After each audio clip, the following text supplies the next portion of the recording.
ಇನ್ನು ಎಷ್ಟೊತ್ತು ಅಂತ ಹೀಗೆ ಕೂತಿರ್ತೀಯ? ಸ್ವಲ್ಪ ಊಟ ಮಾಡು. ಅಲ್ಲಿ ನೋಡಲ್ಲಿ, ನೀನ್ ಊಟ ಮಾಡಿಲ್ಲ ಅಂತ ಅವ್ರಿಗೆ ಯಾರು ಊಟ ಮಾಡಿಲ್ಲ. ಚೂರು ಊಟ ಮಾಡು. ಸರಿ, ನಾನು ನಿಂಗೆ ಇವತ್ತು ಊಟ ಮಾಡಿಸ್ಲಾ? ಭೂಮಿ, ಮಾತಾಡು ಭೂಮಿ. ಈ ರೋಡಲ್ಲಿ ಸೆಂಟ್ರಲ್ ಡಿವೈಡರ್ ಇರುತ್ತಲ್ಲ, ಆ ತರ ಮನ್ಸಲ್ಲಿ ಸೆಂಟ್ರಲ್ ಕೂತಿದ್ಯಲ್ಲ ನೀನು. ನಿನ್ ಮೇಲೆ ಹಾಕ್ಲಾ ಬಿಲ್ಲು? ಬೇಡ, ಕುಡಿಲಿ. ಸಾಹೇಬ್ರೆ, ನಾವ್ ಮದ್ವೆ ಆಗಿರೋ ವಿಷಯ ನಮ್ಮ ಅಮ್ಮಂಗೆ ಎಲ್ಲಿ ಗೊತ್ತಾಗ್ಬಿಡುತ್ತೋ ಅಂತ ನಾನು ಅದೆಷ್ಟು ಭಯ ಪಟ್ಕೊಂಡಿದ್ದೆ.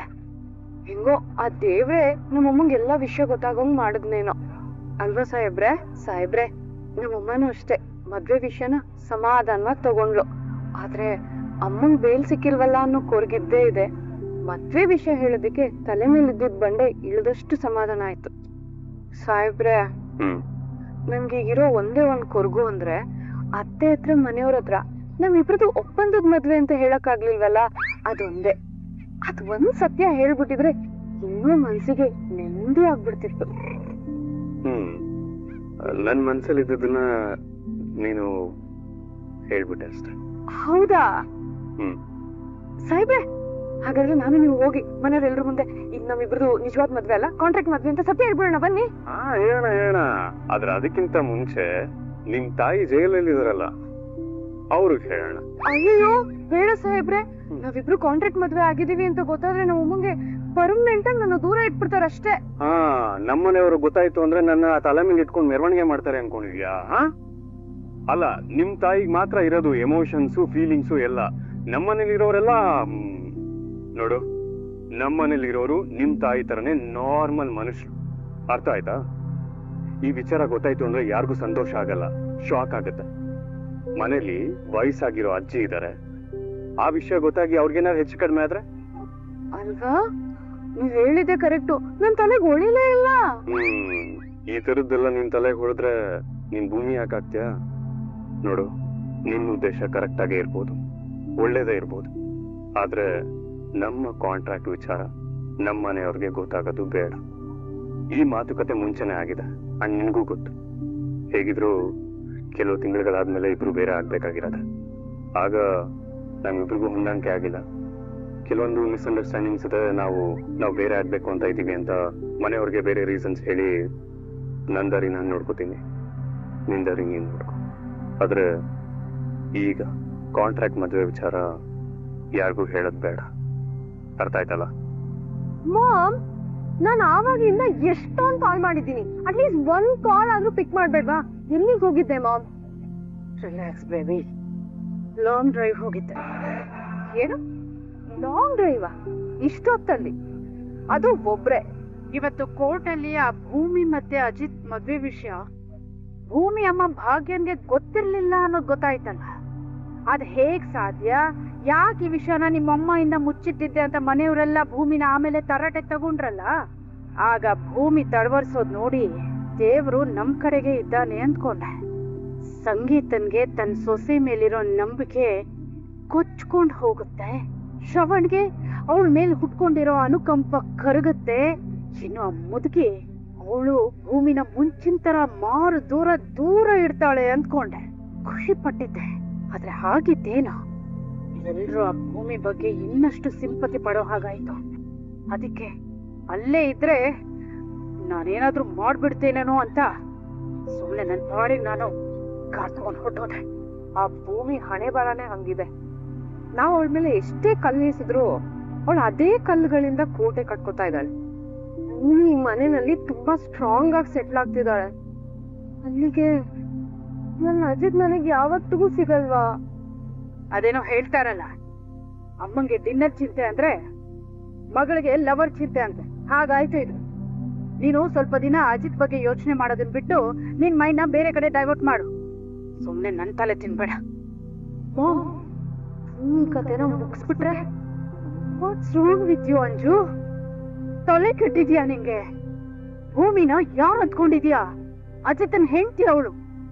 ಸ್ವಲ್ಪ ಏಮಾರಿದ್ರು ಈಗ ರಾಣಂಗಾಗಿದೆಯಲ್ಲ, ಅದೇ ಪರಿಸ್ಥಿತಿ ನಮಗೂ ಬರುತ್ತೆ. ಆ ಭೂಮಿನ ಈ ಮನೆಯಿಂದ ಅಜಿತ್ ಲೈಫ್ ಇಂದ ತೊಲಗಿಸ್ಲೇಬೇಕು. ಅದಕ್ಕೇನಾದ್ರೂ ಯೋಚನೆ ಮಾಡ್ಬೇಕು. ಮಾಡ್ತೀನಿ. ಅಲ್ಲಿವರೆಗೂ ಸ್ವಲ್ಪ ತಾಳ್ಮೆಯಿಂದ ಕಾಯಿ. ಏನೋ ಮಾಡಕ್ ಹೋಗಿ ನನ್ ತಲೆಗೆ ತಂದಿಡ್ಬೇಡ. ಅರ್ಥ ಆಯ್ತಾ? ಏಯ್ ಮೆಂಟಲ್, ಇಷ್ಟೊತ್ತ ಸ್ನಾನಕ್ಕೆ ಹೋಗ್ತಿದ್ಯಾ? ನಾನ್ ಸ್ನಾನ ಮಾಡಿದ್ರೆ ನಿಮ್ಗೇನಾದ್ರು ಲಾಸ? ನನ್ ಇಷ್ಟ, ನನ್ ಸ್ನಾನ. ಇಷ್ಟೊತ್ತಲ್ಲಿ ಸ್ನಾನಕ್ಕೆ ಹೋಗಿ ನೀನ್ ಸ್ನಾನ ಮಾಡ್ಕೊಂಡ್ ಬಂತು ಅಂತ ಹೇಳಿದ್ರೆ ತಂಡಿಗೆ ನಿಮಗ್ ಶೀತ ಆಯ್ತು ಅಂತ ಹೇಳಿದ್ರೆ ನಿಮಗ್ ಸೇವೆ ಮಾಡ್ಬೇಕಾಗಿ ನಾನೇ ತಾನೆ? ಜ್ವರ ಬರುತ್ತೆ, ಜ್ವರ ಗೊತ್ತು. ಆಮೇಲೆ ನಿನಗ್ ಸೇವೆ ಮಾಡ್ಬೇಕಾಗಿ ನಾನೇ ಅಲ್ವಾ? ಡ್ಯೂಟಿ ಎಲ್ಲ ಬಿಟ್ಟು ನೀನ್ ಸೇವೆ ಮಾಡ್ಕೊಂಡು ಮನೇಲೆ ಕುತ್ಕೊಳ್ಳ ಹೆಂಗೆ? ಇಷ್ಟೊತ್ತಲ್ಲಿ ಸ್ನಾನಕ್ಕಿನಕ್ಕೆಲ್ಲ ಹೋಗ್ಬೇಡ ನೀನು, ಸುಮ್ನೆ ಇರು. ಸುಮ್ನೆ ಇರಿ ಸಾಹೇಬ್ರೆ. ಸಾಹೇಬ್ರೆ ಅರ್ಥ ಮಾಡ್ಕೊಳ್ಳಿ, ನಾನ್ ಸ್ನಾನ ಮಾಡ್ಬೇಕು. ನಾನು ಹೋಗ್ತೀನಿ ಸ್ನಾನಕ್ಕೆ. ಅದ್ ಹೆಂಗ್ ಸ್ನಾನ ಮಾಡ್ತೀಯ ನಾನು ನೋಡಿ ಬರ್ತೀನಿ. ಸಾಹೇಬ್ರೆ ಸ್ವಲ್ಪ ದೂರ ಇರಿ, ನನ್ನ ಮುಟ್ಕೋಬೇಡಿ, ಆ ಕಡೆ ದೂರ ಇರಿ. ನಾನು ಹಿಡ್ಕೊಳಕ್ ಬಂದೆ ಅನ್ನೋ ಹತ್ರ ಆಡ್ತಿದ್ಯಲ್ಲ ಲೂಸು. ಅಯ್ಯೋ ಸಾಹೇಬ್ರೆ, ನಾನ್ ನಿಮ್ಗೆ ಹೆಂಗ್ ಅರ್ಥ ಮಾಡಿಸ್ಲಿ? ಅದು ನಾನ್ 3 ದಿನ ರಜಾ. ಯಾಕೆ ಸಾಹೇಬ್ರೆ? ನೀನು ಐಮ್ ಸೋ ಸಾರಿ. ಈ ತರ ಟೈಮಲ್ಲಿ ಅಪೇಕ್ಷೆನೂ ಕಷ್ಟಪಡ್ತಿರ್ತಾಳೆ ಅಂತ ಅಮ್ಮ ಹೇಳ್ತಿದ್ರು. ಆ ಟೈಮಲ್ಲಿ ಅಮ್ಮನೇ ಅಪೇಕ್ಷನ್ ಜೊತೆ ಇದ್ದು ಅವಳನ್ನ ಆರೈಕೆ ಮಾಡ್ತಿದ್ರು. ಆದ್ರೆ ಈಗ ಈ ಬಾಯ ಬಡಿಕೆಗೆ ನಾನು ಯಾವ ರೀತಿ ಸಹಾಯ ಮಾಡ್ಬೋದು? ಶ್ರವಣ, ನಿಂಗೆಲ್ಲ ಎಕ್ಕೆ ಕೊಡ್ಲೇನಾ? ಏನು ಬೇಡಕ್ಕ, ಹೊಟ್ಟೆ ತುಂಬಾ ಊಟ ಮಾಡಿದೀನಿ. ಇನ್ನೇನ್ ಕೊಟ್ರು ನನ್ ಸೇರಲ್ಲ. ಶ್ರವಣ, ನನಗ್ ಗೊತ್ತು ಕಣೋ, ಭೂಮಿ ಸಮಾಧಾನ ಆಗಿದ್ದಕ್ಕೆ ತಾನೆ ನೀನ್ ಹೊಟ್ಟೆ ತುಂಬಾ ಊಟ ಮಾಡಿದ್ದು. ಇಲ್ಲ ಅಂದಿದ್ರೆ ನೀನ್ ಊಟನೇ ಮಾಡ್ತಿರ್ಲಿಲ್ಲ ಅಲ್ವಾ? ಇಷ್ಟೆಲ್ಲ ಸಾಹಸಗಳ ಮಧ್ಯಾಹ್ನ ನನ್ ಭೂಮಿ ಊಟ ಮಾಡಿದ್ಲಲ್ಲ, ನನಗೆ ಅದೇ ನೆಮ್ಮದಿ ಅನಿಸ್ತು. ನಮ್ಮ ಅದಕ್ಕೆ ಇಷ್ಟೊಳೋದನ್ನ ನಾನು ಇವತ್ತೇ ಫಸ್ಟ್ ಟೈಮ್ ನೋಡಿದ್ದು. ನಮ್ಮ ಮನೆಯಲ್ಲಿ ಇದುವರೆಗೂ ಯಾವ ಲೇಡೀಸು ಇಷ್ಟ ಅತ್ತೆ ಇಲ್ಲಪ್ಪ. ನಂಗಂತೂ ನೋಡಿ ಗಾಬರಿ ಆಗೋಗಿತ್ತು. ಯಾಕ್ ನಚ್ಚಿ, ನಾನು ಹೇಳಿದೆನ ನೋಡಿಲ್ವಾ ನೀನು? ನೀನ್ ಬಿಡಕ್ಕ, ಕಣ್ಣೀರ್ನ ವೆಪನ್ ಆಗಿ ಯೂಸ್ ಮಾಡ್ತೀಯ. ನೀನ್ ಹೇಳಿದ್ದಾಗ್ಲಿಲ್ಲ ಅಂದ್ರೆ ಸಾಕು, ಕಣ್ಣೀರ್ ಹಾಕಿ ನೀನ್ ಹೇಳಿದ ಕೆಲ್ಸ ನಡೆಯೋವರೆಗೂ ಬಿಡಲ್ಲ. ಆದ್ರೆ ನಮ್ಮ ಅತ್ತಿಗೆ ಹಾಗಲ್ಲ ಪಾಪ. ಒಂದ್ ಕಡೆ ಅವ್ರ ಅಮ್ಮಂಗ್ ಬೇಲ್ ಸಿಗ್ತಾ ಇಲ್ಲ ಅನ್ನೋ ನೋವು, ಇನ್ನೊಂದ್ ಕಡೆ ಸ್ವಂತದವ್ರೆ ಅವ್ರ ಮದುವೆ ವಿಷಯದಲ್ಲಿ ಅನುಮಾನಿಸ್ತಾ ಇದಾರೆ ಅಂತ. ಛೇ, ಇಷ್ಟು ಬೇಜಾರಾಗಿರ್ಬೇಡ ಅವ್ರಿಗೆ. ನಮ್ಮ ದೇಶದ ಹೆಣ್ಮಕ್ಳು ಮದ್ವೆ ವಿಷಯದಲ್ಲಿ ಸುಳ್ಳು ಹೇಳೋದಕ್ಕೆ ಸಾಧ್ಯನೇ ಇಲ್ಲ. ಅದ್ರಲ್ಲೂ ನನ್ ಸೊಸೆ ಅಂತೂ ನೋ ಚಾನ್ಸ್. ಮದರ್ ಇಂಡಿಯಾ, ಇನ್ಮೇಲೆ ಅದ್ಗೆ ಅವ್ರ ಮದ್ವೆ ವಿಷಯದಲ್ಲಿ ಯಾವತ್ತೂ ಡೌಟ್ ಪಡೋದ್ ಬೇಡ ಪ್ಲೀಸ್. ಸರಿಯಪ್ಪ, ನನಗೂ ನಿದ್ದೆ ಹೇಳ್ತಿದೆ, ನಾನು ಬರ್ತೀನಿ. ಸಂಗೀತಮ್ಮ ಬರ್ಲಾ? ಸತ್ಯಣ್ಣ, ಒಂದ್ ನಿಮಿಷ, ನಾವೊಂದ್ 2 ಗೇಮ್ ಕೇರಂ ಮಾಡೋಣ. ತುಂಬಾ ಬೋರ್ ಆಗ್ತಾ ಇದೆ. ನಾನು ಅಜಿತ್ ಬ್ರೋ ಮತ್ತೆ ಅದ್ಗೆ ಇಬ್ರು ಕರ್ಕೊಂಡ್ ಬರ್ತೀನಿ. ನಚ್ಚಿ ಬೇಡ, ಕೂತ್ಕೊಳ್ಳೋ. ಯಾಕಮ್ಮ? ಯಾಕೆ ಅಂತ ಕೇಳ್ತೀಯಲ್ಲೋ? ಅಲ್ವೋ, ನೀನೇನ್ ಇನ್ನು ಸಣ್ಣ ಮಗುನಾ? ಇನ್ನೊಂದ್ ಸ್ವಲ್ಪ ದಿನದಲ್ಲಿ ನೀನು ಮದ್ವೆ ಮಾಡ್ಬೇಕು. ಸ್ವಲ್ಪ ಸೂಕ್ಷ್ಮಗಳನ್ನ ಅರ್ಥ ಮಾಡ್ಕೊಳ್ಳೋ. ನೋಡು, ಹೊಸದಾಗ್ ಮದ್ವೆ ಆಗಿರೋ ಗಂಡ ಹೆಂಡ್ತಿನ ರಾತ್ರಿ ಟೈಮು ಡಿಸ್ಟರ್ಬ್ ಮಾಡ್ಬಾರ್ದು, ಅರ್ಥ ಆಯ್ತಾ? ಓಹೋ, ಓಕೆ, ಕರೆಕ್ಟ್, ಹೌದು. ಹೋಗ್ಲಿ ಬಿಡಿ ಸಂಗೀತಮ್ಮ, ಏನೋ ಹುಮ್ಮಸ್ಸಲ್ಲಿ ಹೇಳಿದಾನೆ. ಇನ್ನೊಂದ್ಸರ್ತಿ ಆಡೋಣ. ಸರಿ, ನಾನು ಬರ್ತೀನಿ. ಸರಿನಪ್ಪ. ಶುಭರಾತ್ರಿ ಎಲ್ರಿಗೂ. ಶುಭರಾತ್ರಿ.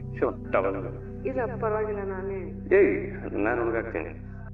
ಈ ಟೈಮಲ್ಲಿ ಇವಳಿಗೆ ಸಹಾಯ ಮಾಡ್ಬೇಕು ಅಂತ ಗೊತ್ತು, ಆದ್ರೆ ಹೇಗ್ ಸಹಾಯ ಮಾಡ್ಬೇಕು, ಏನ್ ಸಹಾಯ ಮಾಡ್ಬೇಕು, ದೇವ್ರೆ ಏನ್ ಮಾಡೋದು ಅಂತಾನೆ ಗೊತ್ತಾಗ್ತಿಲ್ವಲ್ಲಪ್ಪ.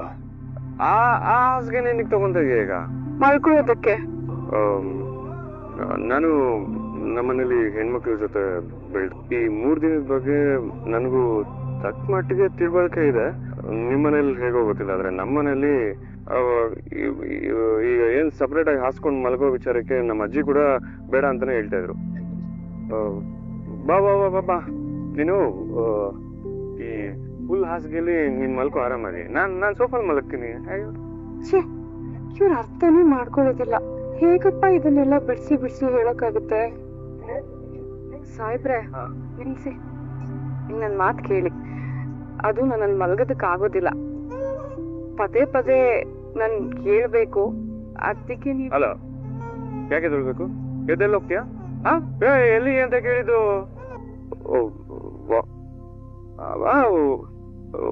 Okay okay okay okay okay ಸರಿ. ಸಾಹೇಬ್ರೆ, ಅದಕ್ಕೆ ನಾನು 3 ದಿನ ಸೆಪರೇಟ್ ಆಗಿ ಮಲಗ್ತೀನಿ ಅಂತ ಹೇಳಿದ್ದು. ಒಂದ್ ವೇಳೆ ವಿಷಯ ಗೊತ್ತಾದ್ರೂ ಯಾರು ಏನು ತಪ್ಪು ತಿಳ್ಕೊಳ್ಳೋದಿಲ್ಲ. ಅಷ್ಟೇ ಯಾಕೆ, ನಾವಿಬ್ರು ಸೆಪರೇಟ್ ಆಗಿ ಯಾಕೆ ಮಲಗಿದೀವಿ ಅನ್ನೋ ಡೌಟ್ ಕೂಡ ಬರೋದಿಲ್ಲ. ಅರ್ಥ ಆಯ್ತಾ? ನಾನು ಇಟ್ಕೊಡ್ತೀನಿ. ನಾನು ಮಾಡ್ತೀನಲ್ಲ, ನಾನು ಇದೀನಿ ತಾನೆ, ಮಲ್ಕೊಂಡು. ಭೂಮಿ ಯಾಕೆ ಸಾಹೇಬ್ರೆ ಎಬ್ಸಿದ್ರಿ? ಆಗ್ಲೇ ನೀನ್ ಮಲಗಿದಾಗ ಹೊಟ್ಟೆ ಹಿಡ್ಕೊಂಡು ಓದಾಡ್ತಿದ್ದೆ, ಅದಕ್ಕೆ ನಾನು ಅಮ್ಮನ ಹತ್ರ ಹೋಗಿ ಜೀರಿಗೆ ಕಷಾಯ ಮಾಡಿಸ್ಕೊಂಡ್ಬಂದೆ. ಇದನ್ ಕುಡಿದ್ರೆ ನೋವೆಲ್ಲ ಕಡಿಮೆ ಆಗೋಗುತ್ತೆ. ಅಯ್ಯೋ ಸಾಹೇಬ್ರೆ ನೀವೇನ್ ಮಾಡ್ತಿದ್ದೀರಾ? ಅಲ್ಲ ನೀವ್ ಇದೆಲ್ಲ ಮಾಡ್ಬಾರ್ದು. ಗಂಡ ಹೆಂಡತಿ ಮಧ್ಯೆ ಈ ಫಾರ್ಮಾಲಿಟೀಸ್ ಎಲ್ಲ ಎಂತದ್ದು, ನೀನ್ ಸುಮ್ನೆ ಇರೋ. ಆದ್ರೆ ನಾವಿಬ್ರು ನಿಜವಾದ ಗಂಡ ಹೆಂಡತಿ ಅಲ್ವಲ್ಲ, 1 ವರ್ಷದ ಒಪ್ಪಂದದ ಸಂಬಂಧ ನಮ್ದು. ವಿಡಿಯೋ ಇಷ್ಟ ಆಗಿದ್ರೆ ಲೈಕ್ ಮಾಡಿ, ಸಬ್ಸ್ಕ್ರೈಬ್ ಮಾಡಿ, ಎಲ್ರಿಗೂ ಕೂಡ ಶೇರ್ ಮಾಡಿ. ವಿಡಿಯೋ ನೋಡಿದ್ದಕ್ಕಾಗಿ ಎಲ್ರಿಗೂ ಕೂಡ ಧನ್ಯವಾದಗಳು.